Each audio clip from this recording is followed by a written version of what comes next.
Hello বন্ধুরা, যারা বোয়াল মাছ খেতে ভালোবাসো তারা এভাবে একবার বোয়াল মাছের রসা বানিয়ে দেখতে পারো। খুব ভালো হয় খেতে।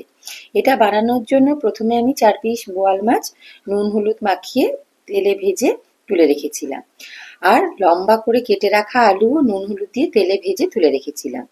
পেঁয়াজ আর লঙ্কা বেটে নিয়েছিলাম প্রথমে, তারপরে আদা রসুনও বেটে রেখেছিলাম।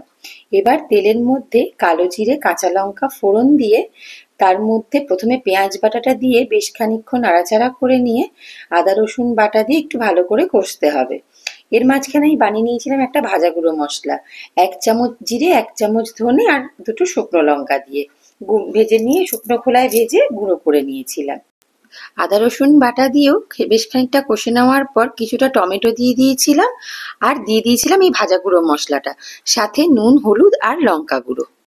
এই সব মশলা দিয়ে ভালো করে কষিয়ে নিয়ে যখন তেল ছেড়ে আসবে তখন আলুগুলো দিয়ে আরো একটু ভালো করে কষিয়ে নিয়ে জল দিয়ে দেব। একটু ফুটে উঠলে মাছগুলো দিয়ে বেশ কিছুক্ষণ অল্প আঁচে ফুটিয়ে নিয়ে ওপর থেকে কাঁচা লঙ্কা আর ধনেপাতা কুচি ছড়িয়ে নামিয়ে নিলেই রেডি হয়ে যাবে এই টেস্টি টেস্টি বোয়াল মাছের রসা। খেতে ভীষণ সুন্দর হয়। তোমরাও একবার ট্রাই করে দেখো, আশা করি ভালো লাগবে। আর রিলটা কেমন লাগলো কমেন্টে জানিও কিন্তু। Thank you.